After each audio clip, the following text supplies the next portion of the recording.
पूर्वी लद्दाख में तनाव जस का तस बना हुआ है। फ्रिक्शन पॉइंट पर भारतीय और चीनी सैनिक आमने सामने हैं।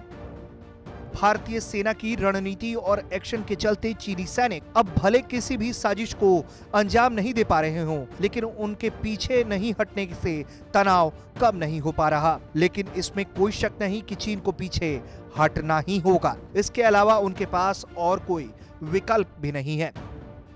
Chief of defence staff general Bipin Rawat ने भी साफ चेतावनी दी है कि लाइन ऑफ एक्चुअल कंट्रोल पर चीन को यथास्थिति बहाल करनी ही होगी।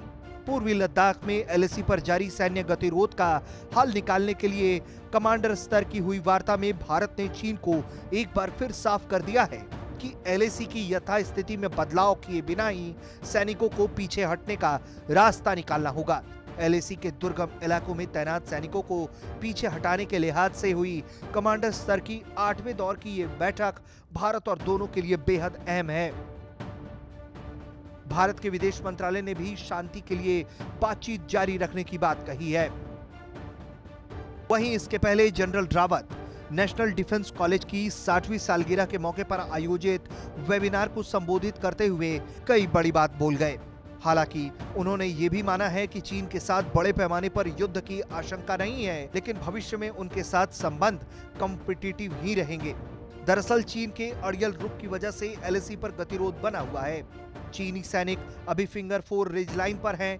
यथास्थिति बहाल करने के लिए चीनी सैनिकों को फिंगर 8 के पार जाना है, लेकिन चीन इसके लिए राजी नहीं। चीन उल्टे ये शर्त लगा रहा है कि भारत अहम चोटियों से हट जाए। भारत को ये शर्त मंजूर नहीं। भारत का कहना है कि चीन ने घुसपैठ की है, इसलिए वो पहले हटे, फिर भारत हटेगा। सूत्रों के हवाले से आई खबर ये भी है कि चीन ये शर्त रख रहा है कि भारतीय सेना फिंगर 3 तक ही गश्त लगाए और चीनी सैनिक फिंगर 5 तक लगाएंगे। इस शर्त का मतलब साफ है कि अभी जिस फिंगर 4 पर विवाद है उसे छोड़ देना। भारत ने इस शर्त को ठुकरा दिया।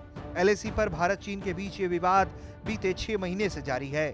गलवान घाटी से पीछे हटने के बाद चीनी सैनिक फिंगर 4 रिज लाइन पर जम गए।